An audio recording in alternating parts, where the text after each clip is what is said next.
नमस्कार. वाचनप्रेमी बंधू भगिनी, मित्रमैत्रिणींनो, सप्रेम नमस्कार. वाचू आनंदे 2026 या उपक्रमात नुकतंच पुस्तक क्रमांक 10 माझं वाचून झालं. ज्या पुस्तकातून मला बरंच काही शिकायलाही मिळालं, त्या पुस्तकाचा थोडक्यात परिचय आपल्या सगळ्यांसाठी. पुस्तकाचं नाव आहे डोपामिन डिटॉक्स. या पुस्तकाचे लेखक थिबो मॅरिस. इंटरनॅशनल बेस्ट सेलर म्हणून हे पुस्तक जगभर गाजतंय. विजडम ट्री प्रकाशनाने हे पुस्तक भारतात प्रकाशित केलं आहे.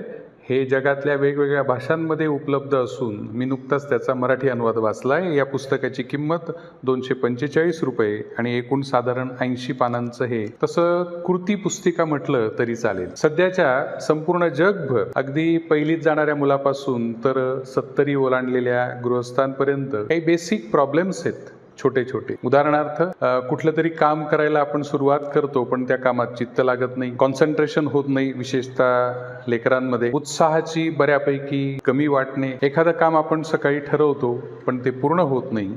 यामागची सगळी कारणं शोधून थिबो मॉरिस यांनी ही कृती पुस्तिका तयार केली. पुस्तकाच्या मुखपृष्ठावर लेखक असं म्हणतात, तुमच्या मनाला कठीण कार्य करण्यासाठी आणि अडथळे दूर करण्यास प्रशिक्षित करणारी एक सोपी अशी ही मार्गदर्शिका आहे, म्हणजे एक प्रकारचं गाईड आहे. डोपामिन म्हणजे नेमकं काय? तर डोपामिन म्हणजे हा एक प्रकारचा न्यूरो ट्रान्समीटर आपल्या इथे असतो, म्हणजे येतो. उत्तेजना मिळणे किंवा अतिउत्तेजित होणे म्हणजे डोपामिन त्या ठिकाणी येत असतं. ते असं बाहेरून येत नाही, ते आपल्या डोक्यात म्हणजे मेंदूतच असतं. तिथून तो स्राव एक प्रकारे स्रवत असतो आणि ती अतिउत्तेजना निर्माण करण्याचं काम हा डोपामिन करतो. हे पुस्तक साधारण 6 भागात विभागलेलं आहे. पहिल्या भागात लेखकाने डोपामिन आणि त्याच्या मागची भूमिका, डोपामिन कसं रिॲक्ट करतं, कसं ॲक्ट करतं, त्याच्याबद्दलचं सगळं डिटेल विवेचन. या डोपामिनमुळे काय होतं, तर लेखक असं म्हणतात की तात्पुरत्या संवेदना किंवा उत्तेजना जागृत होऊन थोडा काळ ते टिकतं आणि मग आपलं लक्ष विचलित होण्यासाठी, आता हा सगळा त्यांनी आंतरराष्ट्रीय स्तरावर केलेला अभ्यास आहे, ज्याच्यातून त्यांनी सगळा सार काढून हे पुस्तक लिहिलं आहे. प्रत्येक गोष्ट किंवा प्रत्येक कृती जी आपली होते या डोपामिनमुळे, त्यामुळे आपल्याला कसली तरी अपेक्षा निर्माण होत राहते. उदाहरणार्थ, इंस्टाग्राम किंवा फेसबुक किंवा व्हॉट्सॲपवर आपण काही मांडलं तर त्याच्यावर मग लाईक्स चेक करणे, किती लोकांनी ते पाहिलं याची उत्सुकता निर्माण होणे. मग त्यातून आपलं लक्ष हे बऱ्यापैकी आपल्या मुख्य कामापासून विचलित होत असतं. बऱ्याचशा गोष्टी अगदी प्रॅक्टिकल लाईफची उदाहरणं देऊन लेखकाने आपल्याला उदाहरणासह स्पष्ट करून दिल्या आहेत. लेखक असं म्हणतात की आपल्याला माहिती आहे की सकस आहार घेतला पाहिजे, पण तरी पण आपण इतर ज्या फास्ट फूड असतील, मिठाई असेल, इतर गोष्टींकडे आकर्षित होतो.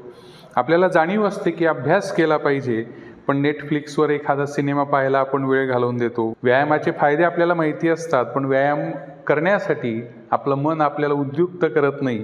अशा छोट्या छोट्या गोष्टींनी मांडून लेखकाने खूप छान हे पुस्तक लिहिलं आहे. या निर्माण होणाऱ्या ज्या समस्या आहेत, मग याच्यावर कृती कशी करावी त्याचा एक छान चार्ट लेखकाने बनवून दिला आहे. आता डोपामिन डिटॉक्स म्हणजे काय, तर या अतिउत्तेजना निर्माण करणाऱ्या सगळ्या घटकांपासून, या नोटिफिकेशनपासून आपण स्वतःला कसं दूर ठेवावं आणि आपली स्वतःची जी महत्त्वाची कामं असतात, ज्या कुठल्या गोष्टी आपण ठरवलेल्या असतील, त्यांच्यापर्यंत कसं जावं याच्याबद्दलच्या सगळ्या गोष्टी या पुस्तकात दिल्या आहेत. भाग 3 मध्ये डिटॉक्सचे फायदे सगळे मांडलेले आहेत. त्यानंतर भाग 4 मध्ये यशस्वी डिटॉक्ससाठी 3 पायऱ्यांची पद्धत कशी असते ते लेखकाने उत्तमरित्या मांडलंय. त्यानंतर आणि भाग 5 मध्ये कार्य करण्यासाठी, विशेषतः काम लांबणीवर टाकताना जे अडथळे निर्माण होतात त्याच्यावर मात कशी करावी याच्याबद्दल सगळं दिलं आहे. आपल्या या डोपामिनला म्हणजे न्यूरो ट्रान्समीटरला विकसित करण्यासाठी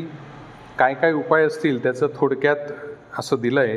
ध्यान त्याच्यावर पहिला उपाय, स्ट्रेचिंग, जागरूकता निर्माण करणे, ध्यानमग्न होऊन चालणे, सखोल सामाजिक संवाद साधणे, कंटाळा आला असेल त्याच्यावर कशा प्रकारचं काम करावं, आणि सगळ्यात शेवटी समापन म्हणजे शेवटमध्ये लेखकाने एक कृती मार्गदर्शिका दिली आहे. काही प्रश्न आपल्याला दिलेत, त्या प्रश्नांची उत्तरं जर आपण मनापासून लिहिली, शोधली स्वतःच्या मनापासून, तर आपल्याला नक्कीच या पुस्तकाचा आपल्या आयुष्याला बदल घडवून आणण्यासाठी खूप चांगला उपयोग होईल याची मला खात्री आहे. तर आपणही अवश्य वाचा पुस्तक क्रमांक 10 डोपामिन डिटॉक्स. असं छान वाचत राहूया. एकमेकांच्या आयुष्यासाठी पूरक गोष्टी कुठल्या असतील, कोणाचं चांगलं भलं करण्यासाठी काय काम करता येईल, हे वाचनातून आपल्याला मिळत असतं. ते मी आपल्यापर्यंत पोचवलं. पुन्हा भेटू. तोपर्यंत वाचत राहा, बोलत राहा, लिहित राहा. धन्यवाद.